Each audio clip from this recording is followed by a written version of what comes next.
Dear students, welcome our channel. நம்ம ஏற்கனவே 12th accountsல exercise some எல்லாம் நம்ம போட்டு வந்திருக்கோம்.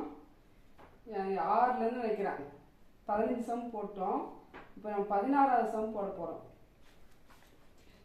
இந்த 16வது சம் பாத்தீங்கன்னாக்கா நான் ஃபர்ஸ்டே போட்டேன்ல, அதாவது மொத்த கடனாளி கணக்கு, பெருவிற்கை மாற்றுச்சீட்டு, அதுக்கு அடுத்து மொத்த கடனீந்தோர் கணக்கு, செலுத்துகை மாற்றுச்சீட்டு, இந்த 4 கணக்கு நம்ம எவ்வளோ தனித்தனியாகவும் போட்டிருக்கோம், ரெண்டு சேர்த்து தனியாகவும் போட்டிருக்கோம். அது ஃபார்மெட்டில் நம்ம ஏற்கனவே சொல்லியிருக்கோம். இதை வச்சு 4 கணக்கு ஒரே இதில் போட போகிறோம். இது பெருவிற்கை மாற்றுச்சீட்டு, மொத்த கடனாளி கணக்கு, அதுக்கடுத்து செலுத்துகை மாற்றுச்சீட்டு, மொத்த கடனீந்தோர் கணக்கு, 4 கணக்கும் அதில் போட போகிறோம். இப்போ நம்ம ஏற்கனவே இதில் பார்த்துருக்கோம். பார்த்தீங்கன்னாக்கா பெருவிற்கை மாற்றுச்சீட்டு, மொத்த கடனாளி கணக்கு, தொடக்க இருப்பு பற்று சைடு ரெண்டுத்துக்குமே, அதே போல் இறுதி இருப்பு வரவு சைடு நம்ம ரெண்டே போட்டிருக்கோம். இது ரெண்டு ஆப்போசிட் தான் செலுத்துகை மாற்றுச்சீட்டுக்கும் மொத்த கடனீந்தோர் கணக்கும் நல்லா ஞாபகம் வச்சுங்க. 16வது கணக்கு போடலாம் பாரு. பெருவிற்கை மாற்றுச்சீட்டு கணக்கு எப்படி எழுதிட்டேன், விவரம் அமௌண்ட்டு போட்டேன். பயிற்சி நான் 16 பக்கம் 34. பாருங்க, 2018 ஏப்ரல் 2 இருப்புகள், பற்பல கடனாளிகள், ஏப்ரல் தொடக்க இருப்பு. பற்பல கடனாளிகள்னா இது ஏப்ரல் 1 தொடக்க இருப்பு 2,40,000 ரூபாய். 2,40,000 ரூபாய். பற்பல கடனாளிகள்னா கடனாளி கணக்கு தான் போடணும். பற்பல கடனாளி கணக்கு தான் போடணும். இங்கே தான் போட்டுக்கலாம். இப்போ இருப்புக்கு கொண்டு வரப்பட்டது.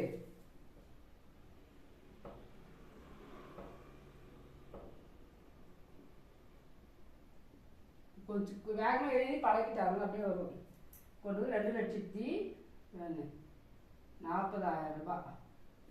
அதுக்கடுத்து கொடுப்பாங்க பெருவிற்கை மாற்றுச்சீட்டு 30,000 ரூபாய். பெருவிற்கை மாற்றுச்சீட்டு 30,000 ரூபாய்.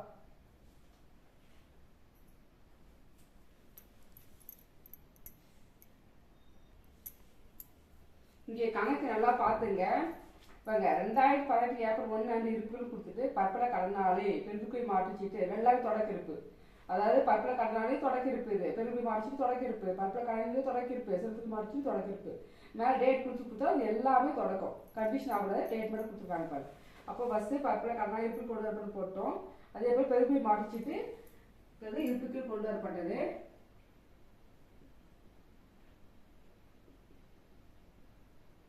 எவ்வளோ தொகை? 30,000 ரூபாய். அதுக்கு அடுத்து பாருங்க, இங்கே யாரும் இல்லை, நம்ம கடனீந்தோர் கணக்கும் செலுத்துகை மாற்றுச்சீட்டு போடும்போது அது தொடர்ந்து நம்ம எடுத்துக்கலாம். அதுக்கடுத்து பிற தகவல்.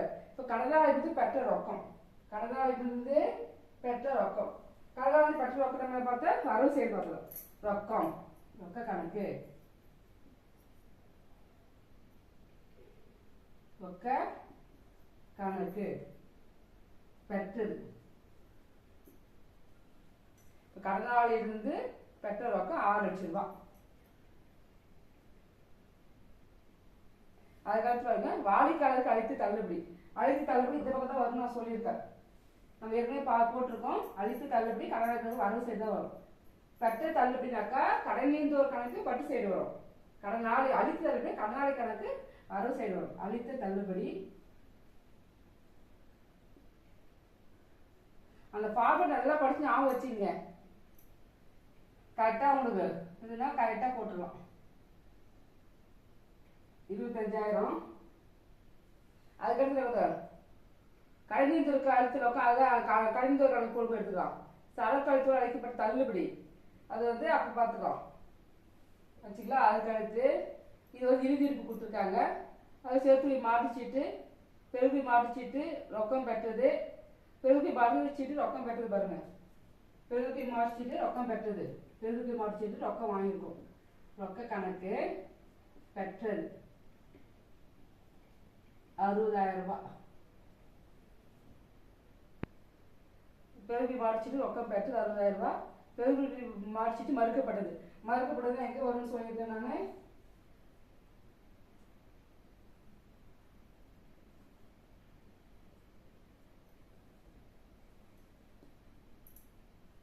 ஆப்போசிட்டா வரும்னு சொல்லியிருக்கேன்.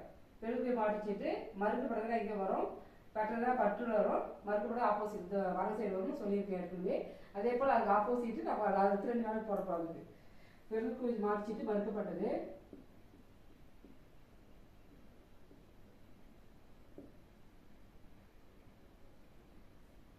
எவ்வளோ?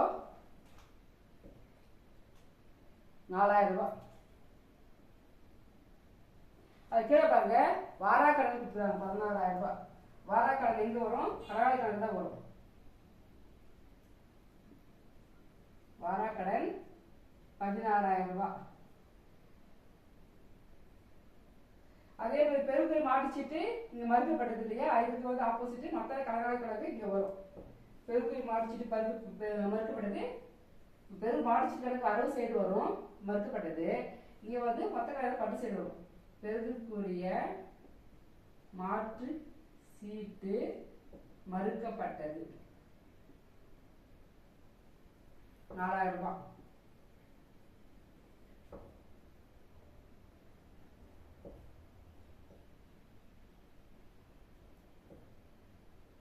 இங்கே கண்டுபிடிக்கலாம்.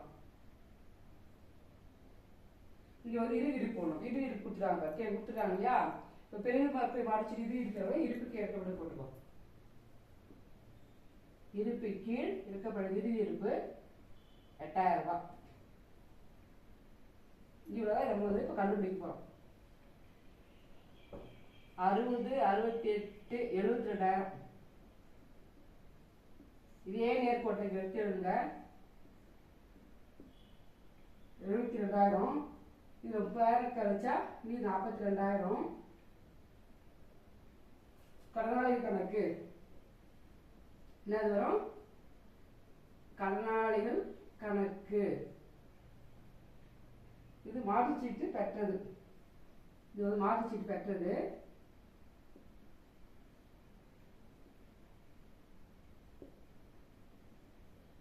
இருப்பு கட்டும் தொகை. இருப்பு கட்டும் தொகை இங்க கண்டுபிடிச்சோம் இல்லையா, இது வந்து இங்க வரும். கண்டுபிடிச்சல பெருக்கு மாட்டுச்சீட்டு. இப்போ வந்து மொத்த கடனாளி வரவு சைடு பெருக்குறி மாட்டுச்சீட்டு.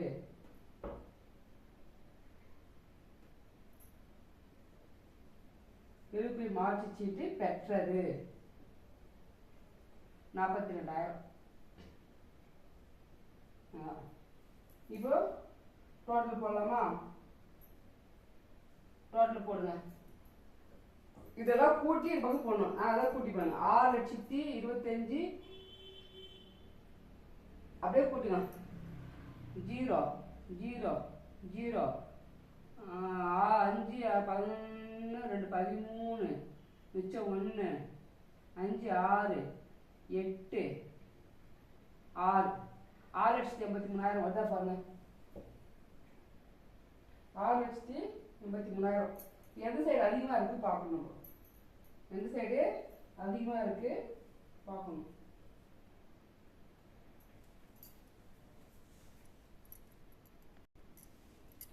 ஒரு நிமிஷம் பாருங்க. இங்க வந்து இறுதி இருப்பு போட்டோம். இங்க இறுதி இருப்பு போடல பாருங்க. நம்ம இறுதி இருப்பு எடுக்கப்பட்டு போகணும் இல்லை, அது விட்டோம் பாருங்க.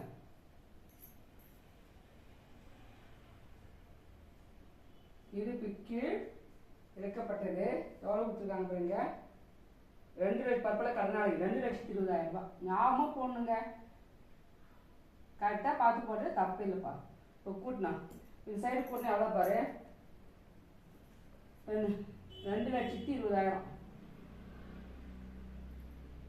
0 0 0 11 13 மிச்சம் 1 3 4 7 8 10 மிச்சம் 1 7 2 9 9,03,000 ரூபாய். இதே நேர்கோட்டை எடுத்து எழுதுங்க. 9,03,000 ரூபாய் எடுத்து எழுதிட்டு என்ன எழுதுறீங்க? இதுக்குள்ள வித்தியாசம் கண்டுபிடிச்சா கடன் விற்பனை. இதுக்குள்ள வித்தியாசம் நீ கண்டுபிடிக்கணும். இது வந்து கடன் விற்பனை கண்டுபிடிச்சாதான் உங்களுக்கு கடன் விற்பனை. நம்ம ஏற்கனவே கணக்கு போட்டிருக்கோம். இது இருப்பு கட்டும் தொகை.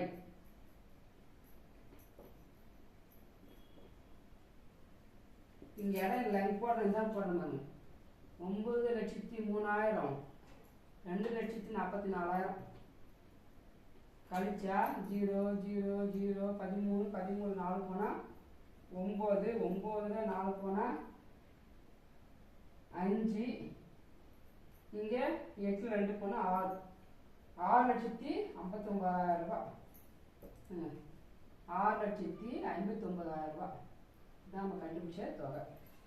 இது கடன் விற்பனை. இப்போ பெருந்தி மார்க்ஷீட் போட்டோம், மொத்த கடனாளி கணக்கு போட்டோம். அதில் என்னென்ன போடணும்? செலுத்துக்கு மார்க்ஷீட் போடணும், மொத்த கடனில் ஒரு கணக்கு போடணும். 4 கணக்கு போடணும், 2 தான் போட்டுருக்கோம், இன்னும் 2 போடணும். இது எல்லாமே தனித்தனியாக போட்டிருக்கோம். இப்போ எல்லா 4 சேர்த்து ஒரே கணக்கில் போடணும்.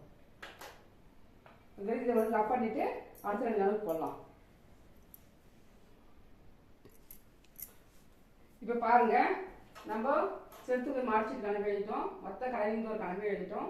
நம்ம 2 சைடு தான் போடணும். நீங்கள் ஏற்கனவே கிளாஸில் போடுங்க தெரியும், 2 சைடு தான் போடணும். போட்டு எழுதிட்டோம். இப்போ நம்ம ஏற்கனவே வந்து பெருந்துக்கு மாடிச்சிட்டு மொத்த கடனாளி கணக்கு போட்டோம். இப்போ செலுத்துக்கு மாடிச்சிட்டு மொத்த கடனில் கணக்கு போட போகிறோம். தொடக்க இருப்பு அதை 10 சைடு போட்டோம், இங்கே வரவு சைடு போடணும்.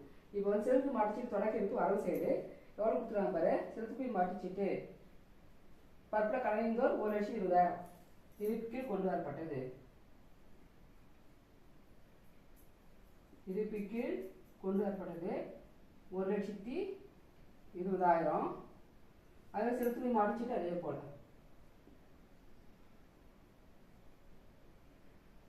இருப்புக்கு கொண்டு வரப்பட்டது 10,000.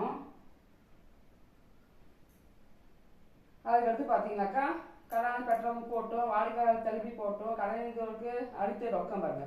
கடனிந்தோருக்கு அளித்த ரொக்கம் அதுக்கு ஆப்போசிட். அப்படியே நம்ம எப்படியும் கடனாளி கணக்கு போட்டோம், கடனாளி கணக்கு வரவு சைடு போட்டோம். இப்போ கடனிந்தோருக்கு அப்படியே ஆப்போசிட்னா வரும். ரொக்கம் செலுத்தியது கடனிந்தோருக்கு அளித்த ரொக்கம்னாக்கா நமக்கு அளித்துனா செலுத்தியது. அப்போ ரொக்க கணக்கு செலுத்தியது,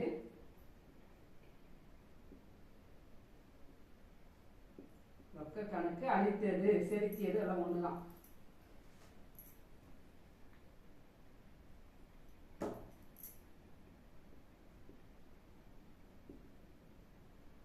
செலுத்தியது எவ்வளோ? கடன் வந்தது 3,20,000 ரூபாய். அதுக்கடுத்து சரக்கு அளித்தோருக்கு அளிக்கப்பட்ட தள்ளுபடி. சரக்கு அளித்தோருக்கு சரக்கு கொடுத்தாரு இல்லையா, அவருக்கு தள்ளுபடி கொடுத்துட்டோம். அப்போ அது பெற்ற தள்ளுபடி. பெற்ற தள்ளுபடி இதெல்லாம் வரும் 10,000 ரூபாய். பெற்ற தள்ளுபடி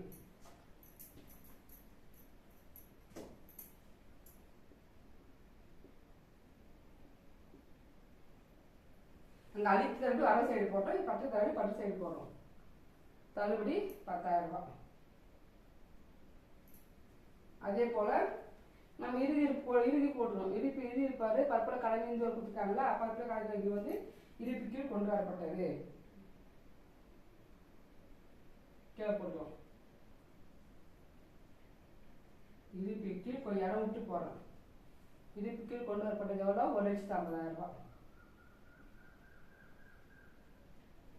அதே போல செலுத்துக்கு மார்க்ஷீட் பாரு 20,000 ரூபாய் இருப்புக்கு எடுக்கப்பட்டது.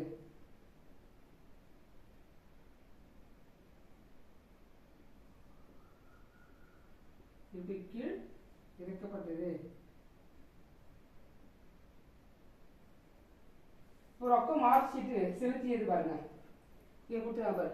செலுத்துக்குரிய மார்க்ஷீட்டு செலுத்தியது, செலுத்துக்குரிய மார்க்ஷீட்டு செலுத்தியது அப்படின்னு இங்கே ஒரு ரொக்க கணக்கு. ரொக்க கணக்கு செலுத்தியது.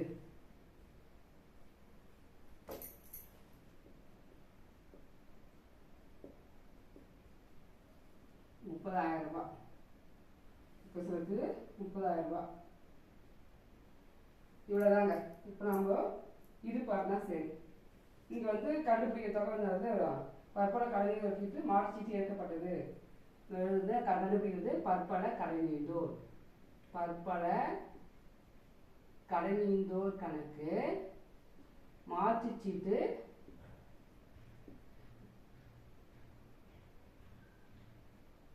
மாற்றுச்சீட்டு ஏற்கப்பட்டது ஏற்கப்பட்டது இருப்பு கட்டு தொகை நம்ம கண்டுபிடிக்க போகிறோம். இந்த தொகை கண்டுபிடிச்சா இங்கே வரும். தொகை வந்து என்ன பண்ணோம், இங்கே வந்து பரிசையில் வரும். கண்டுபிடிங்க. 40,000 இதே 40,000 எடுத்து எழுது. கண்டுபிடித்தோட 30,000 கண்டு 30,000. இப்போ இங்கே தான் எழுதுவோம்.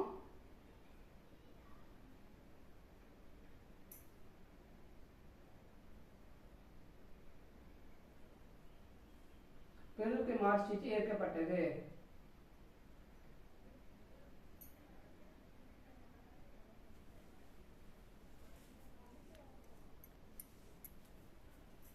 இங்கே பாருங்க, தப்பாடிக்கிறோம். கூட்டினா 50,000 வரும். 30 20 50,000.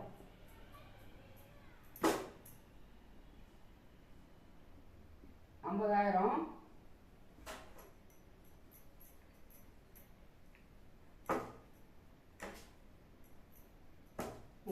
இங்கே 50,000 50,000 10,000 கழிச்சா 40,000. இந்த 40,000 தான் இங்கே எழுதுவோம். என்ன எழுது, செலுத்துகை மார்க்ஷீட்டு ஏற்கப்பட்டது எழுதும். செலுத்துக்குரிய மாற்று சீட்டு ஏற்கப்பட்டது. கண்டுபிடிக்க தொகை கலைஞர் கணக்கு பண்ணணும். 40,000 ரூபாய். இவ்வளோதான் நம்ம இப்போ டேலி பண்ணால் சரி. இப்போ நம்ம டேலி பண்ணணும். எந்த சைடு அதிகமாக இருக்கும், இந்த சைடு தான் அதிகமாக இருக்கும். இப்போ கூட்டி பாருங்க. 3 20 30 3 70 4 20 5,20,000 வருது பாருங்க. போட்டா 5,20,000. இதே நேர்கோட்டை எடுத்து எழுதுங்க. 5,20,000 இங்கே எடுத்து எழுதிட்டுனா இங்கே கண்டுபிடிக்கிறது வந்து கொள்முதல் கடன் இடுப்பு கட்டு தொகை. இது வந்து கொள்முதல் கடன் இருப்பு கட்டும் தொகை எவ்வளோ வரும்? 4 லட்சம் வரும். எவ்வளோ வரும்? 4 லட்சம். இப்போ 5 லட்சம் 1 லட்சம் போனால் 4 லட்சம். இதாங்க நம்ம கண்டுபிடிச்ச தொகை. இவ்வளோ ஸ்டூடெண்ட்ஸ், ஏதாவது டவுட் இருந்தால் கேளுங்க. புரியலன்னா மறுபடியும் கேளுங்க, சொல்கிறேன் நான். லைக் பண்ணுங்கள், ஷேர் பண்ணுங்கள், சப்ஸ்கிரைப் பண்ணுங்கள்.